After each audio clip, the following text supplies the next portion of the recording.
health to me is it's both like a feeling and as well as an outcome.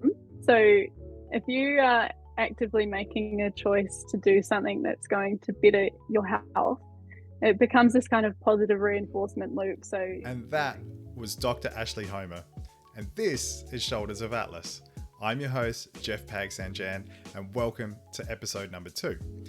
As you can see, since episode number 1 debuted with Blake to episode 2, we now have a title for the project, which is called Shoulders of Atlas. We also have a logo as well as some interstitial music that you can hear in the background. Now, in today's episode, we catch up with Dr. Ashleigh Homer, who has spent the better part of the last decade studying human and sports nutrition, where her career began over in New Zealand, investigating the metabolic differences between sedentary behaviour and periods of activity in healthy young individuals.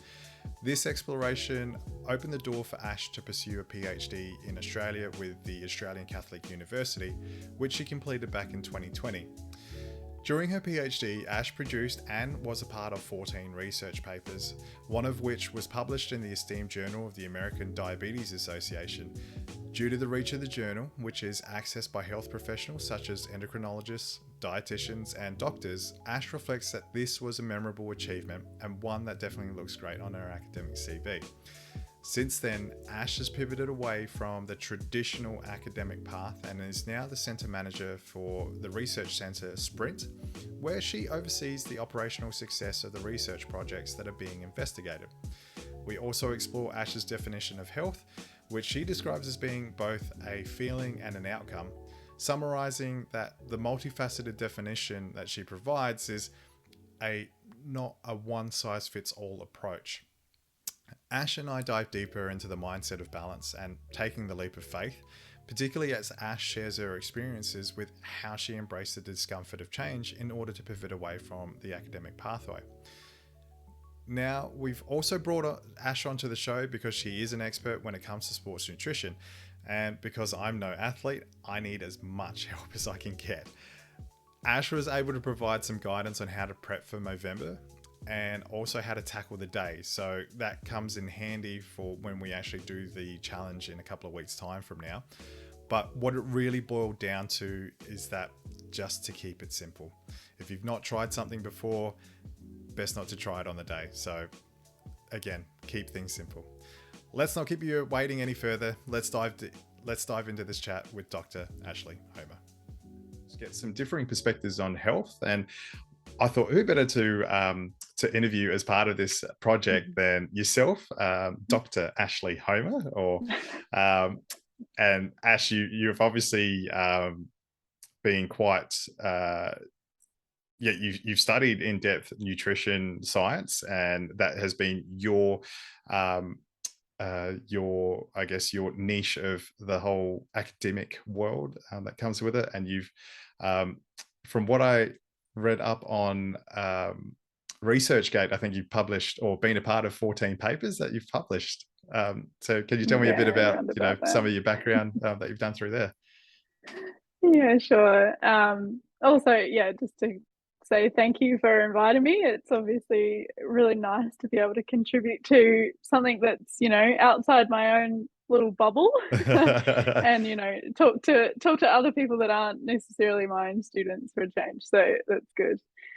So by means of a background, I went to uni out of school and did an undergraduate degree in sport and exercise nutrition. So that was essentially a combination of human nutrition and all the biochemistry and biology that comes with that, but also exercise and sport science.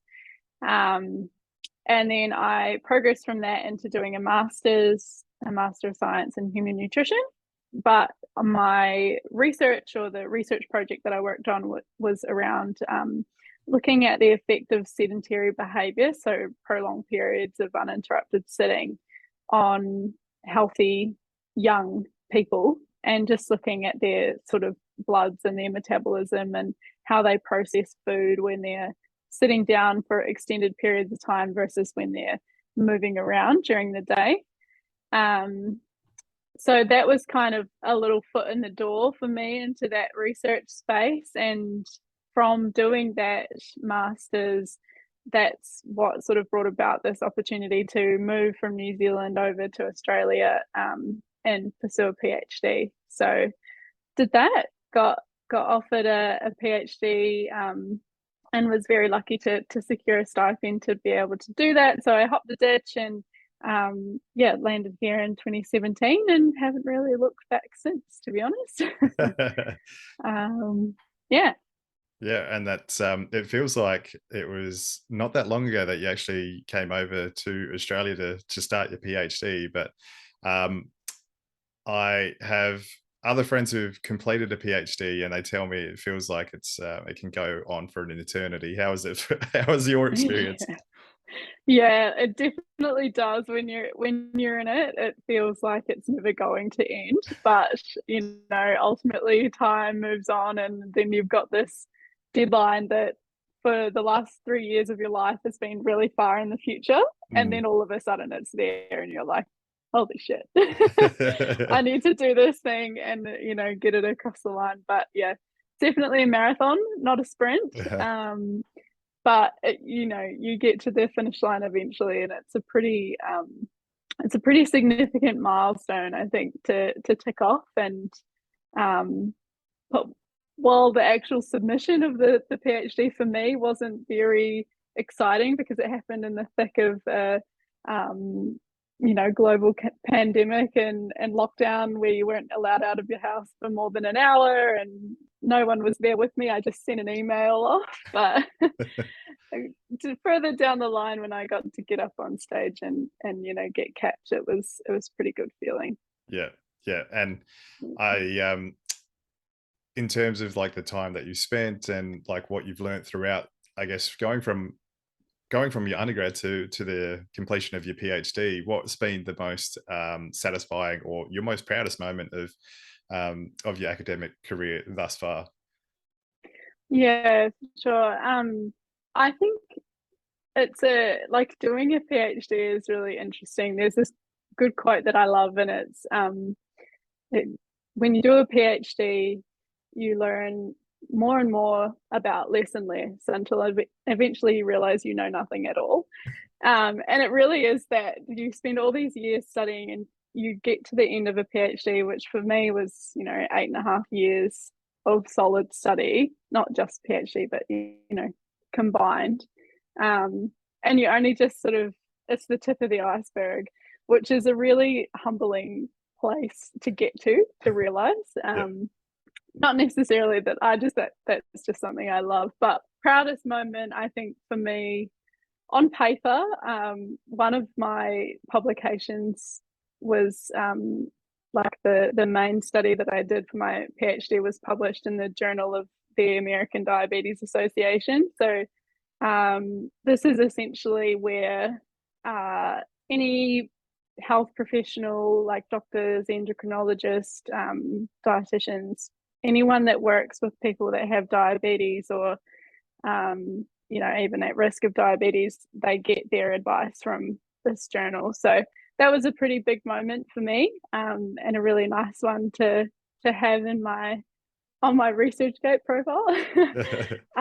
But then I guess more as a like personal one, I think a big moment for me was actually taking a bit of a leap of faith and jumping off the traditional trajectory for an academic and into my current role. So one of my current roles, obviously I teach into nutrition still, but my main role is managing a research centre, which isn't a traditional research or academic role. It's a bit off the beaten track, but it's something that I found that is quite well suited to me and I really enjoy. So it's a big achievement for me to have found that and to have taken the leap.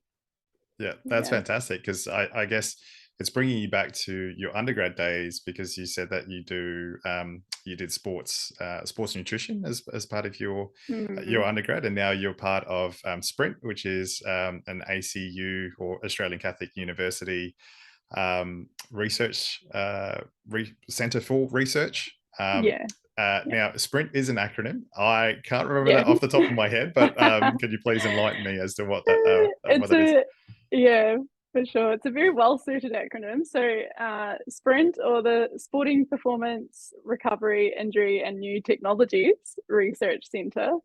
Yeah, it's housed within ACU, and it's a pretty young centre. Was only established in 2020, but essentially there's three sort of co-directors, and there's three streams of research within the centre, and we have sport performance, um, the injuries and new technologies to be able to rehab injuries, and then the recovery stream. So yeah, it's a real throwback to my undergrad and having to draw back on a lot of my exercise science knowledge that is buried deep down there. But it's a very cool centre, and I'm really lucky to have found a little spot in there for me.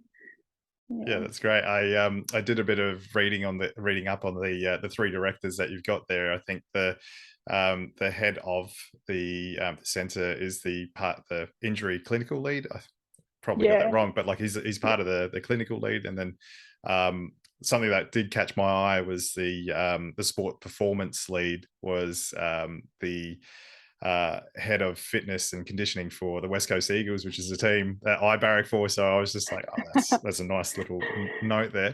Which of those Yeah. three streams, you said you're managing the center, which of those three streams do you have I guess an affiliation with, or are you more of an umbrella role? So yeah, I'm an umbrella role. So the three directors in the three streams make up the center, and then I kind of sit as an umbrella over all three of them, and just manage the center broadly. So I look after all of the funding that comes in. I manage all of our budgets. I handle ethics and liaise with the funding bodies and sorting out contracts and all of the kind of back end stuff that you don't necessarily think about when you think of doing research, but it's quite necessary for all of that stuff to happen. I also spend a lot of time looking after our staff members and helping them set up their studies and run their studies, and yeah, just a jack of all trades, really. Yeah, yeah. It sounds like it's been quite a interesting journey to how where you are now currently professionally, especially you've it sounds like taken you've gone into, I guess, that real narrow niche of sports performance, with where you're at now as a center management. Are you involved in any sort of any part of the research at all, or is that something that you might look at later on down the track? I mean, in the sense that I sit on all of the studies that we have running as a project manager. Mm. So, yeah, essentially it's doing all of that broad level admin for all of the studies. So, and there are a lot of them, I can confirm, a lot of studies going. We have a lot of PhD and honours students. So I help out all of them with their data collection. And essentially what it looks like for me at the moment is more so like helping them set up their databases so that all of their data is managed in a safe and secure way, liaising with ethics and their funding bodies, helping them with, purchasing things that they need for their studies and all that stuff. So I'm not hands-on, conducting the research, collecting the data with the patients like I used to do, but I'm very much still involved, just in a more backseat position, I Yeah, would say. Yeah. yeah, that's fantastic. And I guess I want to maybe take a couple of steps back to your actual research, and given what you've actually uh, some of the papers that you've studied, or some of the papers that you've been a part of and you've published yourself. Part of your research was primarily around, you mentioned sedentary behaviour, and the effects of, I guess, breaking up the periods of that sedentary behaviour. Um, in terms of what you've learned throughout that period of research that you were involved in, what was like the biggest key takeaway from the research? Yeah, for sure. So yeah, as you mentioned, my specific research field was in the sedentary behaviour space, and what we really were looking at, or our primary research questions, were to find ways that people could fit activity into their day that didn't necessarily fit into, the structured exercise model that everyone's familiar with, like the 30 minutes of moderate to vigorous physical activity every day or 5 days a week. What we wanted to do is sort of say, okay, but we have these recommendations, but we know that significant proportions of the population aren't meeting those recommendations. So what can we do? How can we present it to them in a way that's going to be achievable so we can get more people active? And I guess the broad takeaway, or the, I guess, overarching message that we found out is that there really is no one size fits all model for exercise. So, no matter who you are, you could be young, you could be a healthy individual that is just sitting a lot, or you could be an older adult that perhaps has a chronic health condition, perhaps is at high risk of cardiovascular disease or diabetes. We can find a way to fit activity into your day that's going to have a beneficial effect on your health, but is also going to be achievable for you and able to be maintained long term. Mm. And in terms of the studies that that were a part of your research, how did you define or operationalize activity as like, I guess, as you said, fitting in activity is not a one size fits all approach. Different Mm-hmm. people might have different ailments or different capabilities for activity. In terms of your papers, how did you operationalize activity? Yeah, for sure. I guess in my earlier studies that were lab based, so we'd get people into the clinic and have them sitting with us in the clinic all day. Um, when they're physically there, you can obviously measure, like, visually when they're moving and when they're not, but we also would put activity monitors on them. So accelerometers, sort of similar to your standard like Fitbit that you wear on your wrist, but it's a research grade device, so it's really sensitive to movement. And we'd also use devices called inclinometers. So you fix them to the front of the thigh and they measure incline. So they can tell us what posture a person is sitting in, whether they're standing, whether they're walking vigorously, or sitting or lying down. And so we'd use those two devices, combine the data to get an indication of what posture is a person in at any given time, and then the intensity that they're moving at in that posture, if that makes sense. Yeah, yeah. And then, so that was how we would, kind of measure it in the lab. And then later to that, post PhD, I was working on a study that was taking what we learned in the lab and then applying it to real life situations, and sort of delivering this program to people with diabetes. And we would, implement like a health coaching program with them and follow up. And during that time, we were just using Fitbits, like very plain, simple Fitbits like this. And we could log in and see what they were doing, on any given moment. Yeah. And then periodically throughout, this was an 18-month study, and they would come in to the clinic on 5 occasions across that 18 months. And for the 2 weeks prior to those clinic visits, we would get them wearing those monitors that I just mentioned as well. So we'd have a bit more robust data to look at over time. Yeah. Pretty much. Yeah. Yeah. Because I guess that was one of the things that sort of stuck out for me is how would you even go about that? That sounds like it's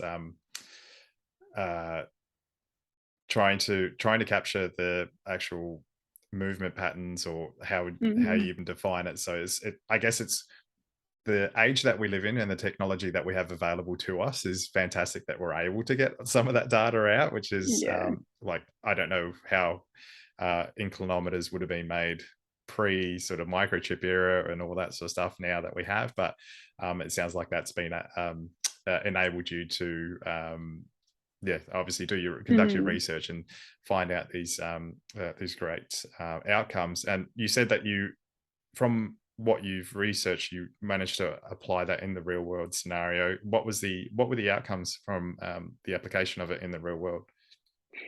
Um, I mean, broadly, that study is still running. Okay. So the aim for that one was to recruit 250 participants and take them right through the 18 months. So that one's still going. But anecdotally, because I was on that study doing the data collection and working as a health coach with the participants, the people that came into the study, wanting to make a change and ready to actually take up the program, really got a lot of benefit out of it, and they really loved having someone touch base with them at a regular basis. So their health coaching calls, we would do them once a week for the first few weeks, and then once every 3 weeks for the remainder of the intervention portion of the study. And you get a really good rapport with these patients, and the ones that are there for the right reasons, and not just because they wanted a free sit stand dance. They really get a lot out of it, and we would see quite significant reductions in their HbA1c levels, which is a blood biomarker of your blood sugar control over a long period of time. So anecdotally, without the findings officially being analysed yet, we got some really good results from that study. So, yeah. So it sounds like it's really provided that the patient had the motivation to want to change their situation, then you would see great outcomes. Unless, whereas others who probably weren't as motivated, you weren't seeing those outcomes. But of course, we'll wait until that paper actually gets published before we start championing some of the outcomes that you've seen anecdotally for now.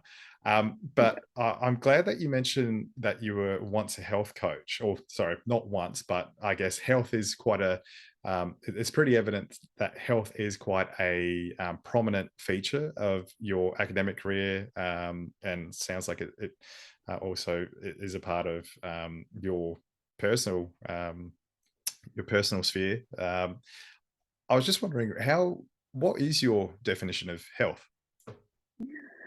Very good question. And I have thought about this a lot. And I guess, there are so many ways that I could answer the question, but the thing the answer that probably resonates with me the most is that health to me is it's both like a feeling and as well as an outcome. So if you are actively making a choice to do something that's going to better your health, it becomes this kind of positive reinforcement loop. So you push yourself to make this change, and then you get a benefit, or it makes you feel good, and then it's just kind of that flow and effect. You do it again, and and it's all those little small changes that reap the benefits that kind of snowball into the big change long term. But I guess the biggest thing for me is that it looks different for everyone. So my picture of health is going to look completely different to the person next to me, and there's no there's no one definition, there's no one size fits all. So like for me, it could be cooking a nutritious meal, or doing my daily exercise, but it also could be catching up with my friends or spending time in nature. And then if it's if you're a person that does those things all the time, choosing health could also be choosing not to do those things. So finding the balance and having a bit of both is, I think, a really key aspect of health. Holistic health, I would say. So your physical health, your mental health, and your emotional health. So I think for me the biggest thing there is finding the balance, being comfortable with getting uncomfortable and pushing yourself to perhaps make a change that you might not necessarily want to do, or that might break away from what you usually do, but in the long term is going to be beneficial for you. Yeah. Very long-winded answer. No, I love that. I remember doing a unit on health psychology in my undergrad, and the definitions of health would often vary between the age groups. Particularly, I guess there would be definitions around the the absence of illness. Would be something that the way that someone would define health, whereas somebody when they're older it's more about the mobility that they do have to be able to do the things that they want to do. So your very well crafted answer in terms of hits all of that, because it is about being able to do the things that you want to do. As you said, it's more of a feeling and as well as an outcome. It's not just one part. It could be visiting your friends or going out to nature, or just actually chilling out and relaxing. So it is all part and parcel of a more holistic picture. And you mentioned before, just in your answer, about balance and how pushing yourself to do certain things that might be outside of your comfort zone. I was just wondering if you had like a personal philosophy around like being able to step into those uncomfortable moments where you've got to choose growth, or in order to move to where you want to be. Is there anything that sort of underlies that for you? Yeah, it's a good question. I think making change, or deciding to make a change, is always going to be like have a level of discomfort associated with it.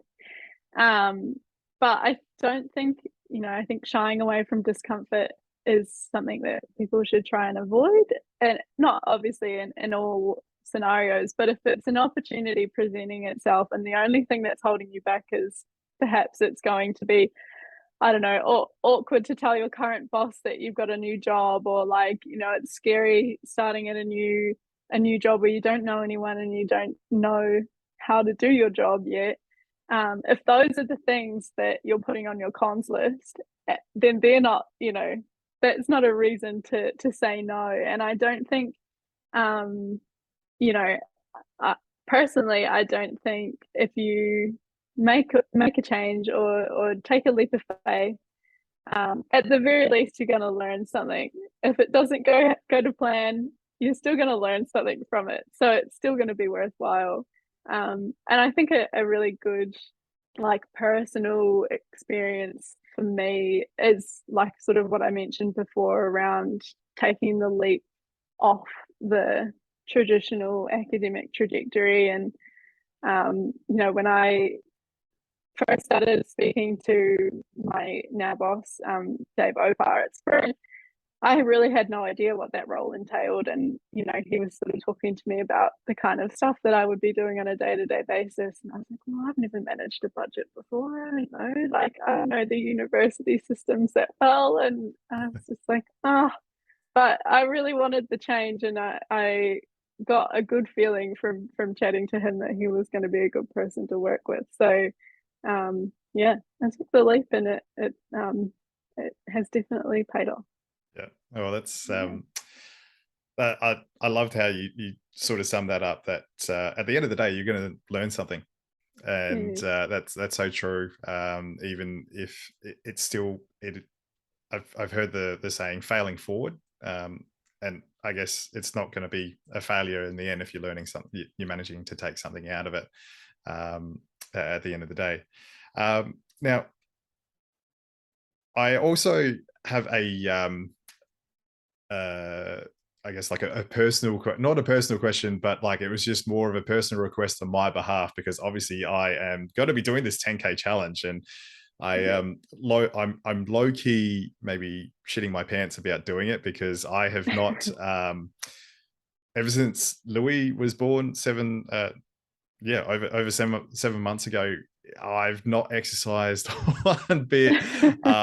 Sleep is for me is part of my healthy routine. So where my choice, wherever I can fit in sleep, I try to fit that in. But as your knowledge or your professional expertise, I'd really love to know what would be an ideal way to prepare for, I guess, let's talk about pre in the lead up to, and then on the event itself, in terms of fueling myself for the um, for the event. So Mm, how yeah, how would you recommend someone to prepare for an event like that? yeah. Um, it's a good question, and luckily for you, there are a whole host of information around fueling for performance and fueling for ultra marathons and ultra endurance races and all that kind of stuff. So, yeah, it's like endurance nutrition is really well established. So there are a lot of very practical things that I can tell you to do. Whether or not it helps you on the day, that remains to be seen. But we can certainly give it a good crack.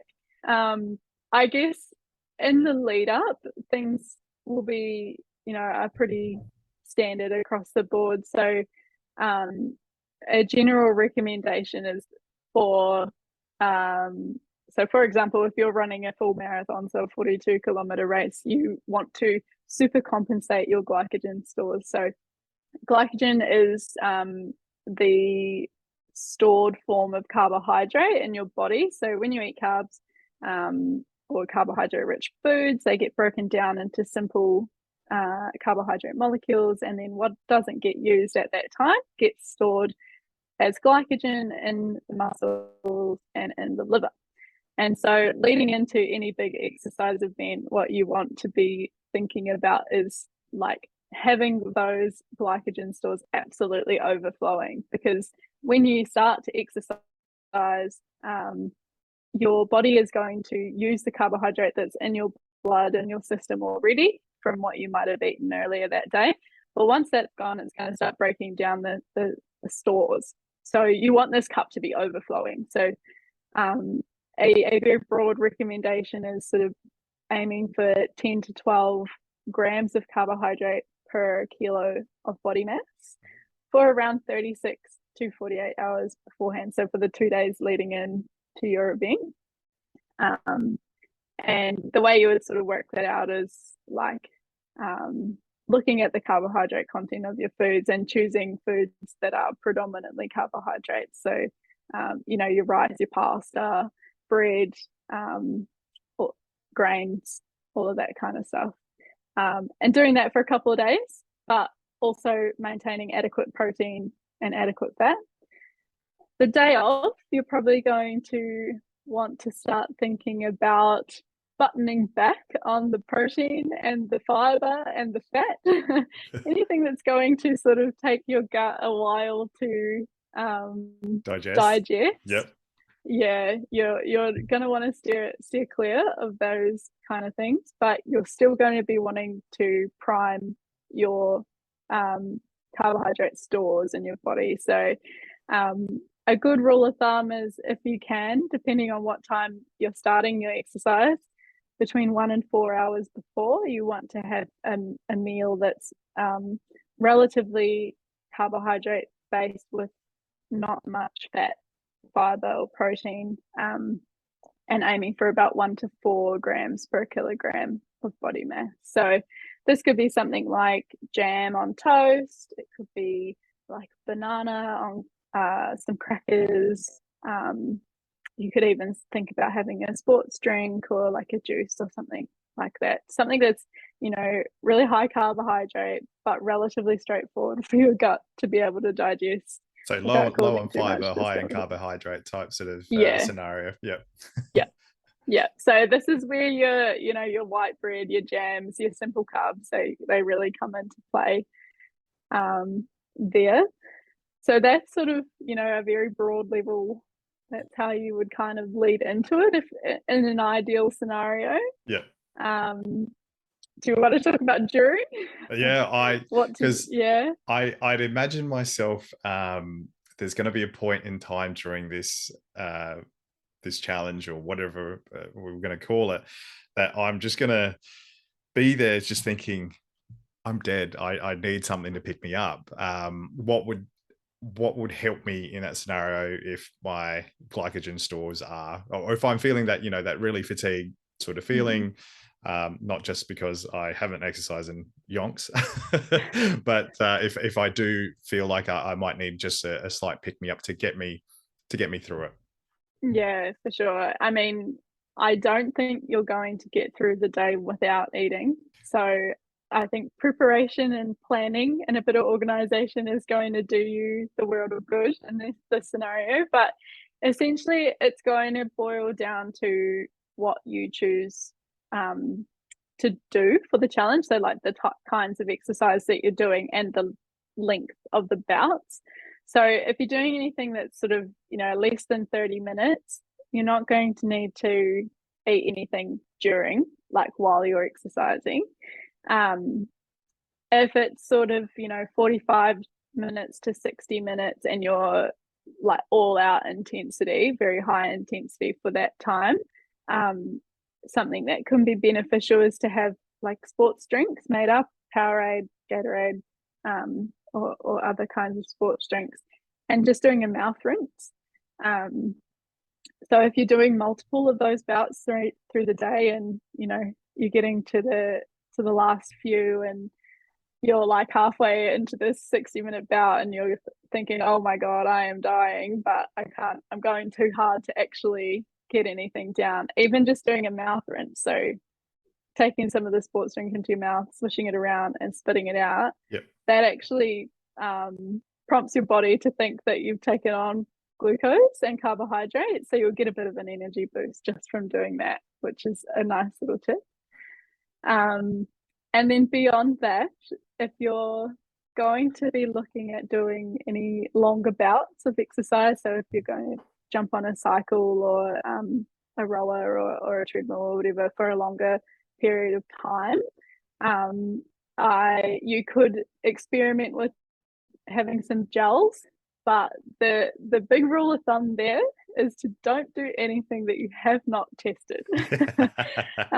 Because your primary concern is making sure you can get through the day with as little gastrointestinal discomfort as possible, which will probably be quite challenging. So yeah, don't do anything you haven't tried before. So don't get to the day and say, oh, I bought a box of gels yesterday, I'm just going to slam them all. Don't do that.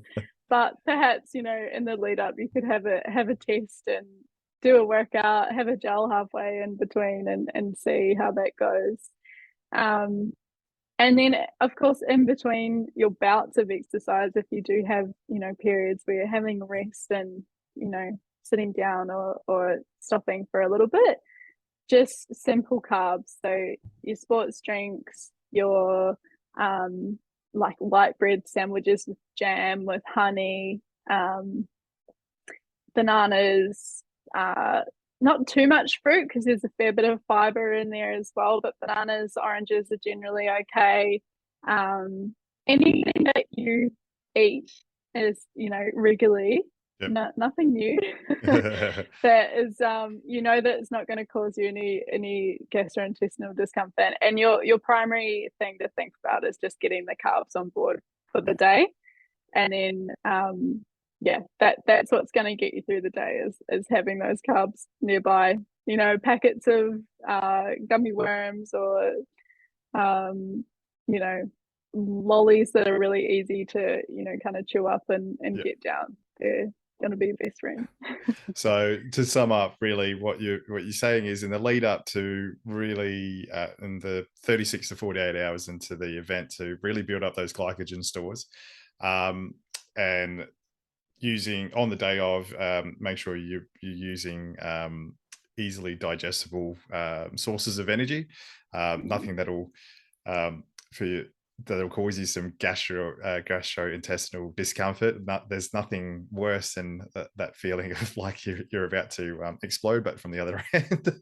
and and also making sure that we're using simple carbs during the rest periods in between, so nothing too strenuous in the gut in terms of fibrous Yeah, fibrous foods, and just really simple carbs to help get us through. yeah, yeah, absolutely. I think that's your best bet. Keep it simple, keep it high carb, and you'll be fine. And nothing new. Nothing new. Okay, uh, perfect. Yeah, I remember that yeah. one. I love that. I love that bit of advice, because I hadn't really thought about doing the gels, but I'm pretty sure my mate would be like, "Oh, we got to try the gels out," because I saw somebody else doing it. But I think I'll just go. Dr. Ash told me no gels, nothing new. If we've not tried it before, we're not doing Yeah. it. By all means, if you've got some time and you want to go for like a cycle or something for an hour, pop a gel, see how you go. But if it gets to the day and you haven't done one, no, Nah, it's okay, a no go. perfect. Yeah. Perfect. Well, I feel like a little bit of the weight's been lifted off my shoulders in terms of like the worry about trying to get through it, and that's definitely I've gotten so much out of that. Like the notes on my notepad right now are just really full of like, yep, you've got to do that. Got to make sure we keep it simple as possible, and fuel up in the right way. Well, Ash, we're coming to the end of the interview, and I just want to again say thank you very much for your time, being so generous with it in the midst of having to mark all the assignments. But just before we do leave, do you have any, in case anybody else wants to reach out for more information on what you do in the research, as well as the centre that you managed? What is there any way that people can find out more information? Yeah, for sure. So, yeah, not currently running a private nutrition business, but if you do want to touch base and hear more about Sprint and the work that we do there, our Twitter handle is all caps Sprint underscore ACU. I can be reached through that page very easily. Excellent. Yeah. Cool. Well, I'll chuck that up on the notes for the show. But Ash, I just want to again say thank you so much for taking the time. I from what you've From what you told me, although we do know each other personally because you happen to be my wife's cousin. I've never actually sat down and really asked you about your personal journey, how you've gone from the little town of Lawrence in the South Island of New Zealand, going through your undergrad through Dunedin, and then working your way across the ditch to Melbourne, and completing your PhD in nutrition science. And then it was really enlightening to hear you say how you took a leap of faith and gone from a different path from the traditional academic world of academia to the world of high performance sport, through sprint and doing or looking building up skills in ways that you've not been exposed to before. But from what it sounds like, the head of the center obviously saw your talent and being able to do it. So you must have those skill sets in you, and I feel like you're killing it in your role. So you must be doing a fantastic job. So and again, I just really appreciate the information that you've given me for the actual 10K challenge. Fingers crossed I get through this, but no doubt with the knowledge that you've imparted on me, I'll definitely get through it. Oh no, awesome. Thank you so much. No, it's been really nice to chat, and happy to have spent the time, and it's for such a good cause. So yeah, it's a great initiative, and well done. Well, there you go. Episode number 2 with Dr. Ashleigh Homer. I am so grateful that Ash was able to join us and share her knowledge of nutrition science. The practical tips for preparing for the 10K challenge will come in handy. So thank you again, Ash. If you've found that you've gained some value from today's episode, please like, share, and subscribe, Also, please drop a comment in the comment section. I would love to hear what you thought of the episode. Also, we are raising funds for Movember. Up on screen is our team page, 10,000 Cows with Powers. If you would like to donate, please click on the link in the comments. The team and I are so grateful for your generosity. So far, the team has raised over $1,000. I think we are sitting at $1,050. So thank you again for all of you who have donated thus far. Your generosity always astounds me. I am so grateful for everyone and anybody that donates to this cause. But in the meantime, I just want to say, take care, everyone. Thank you for listening. I'll see you on the next episode.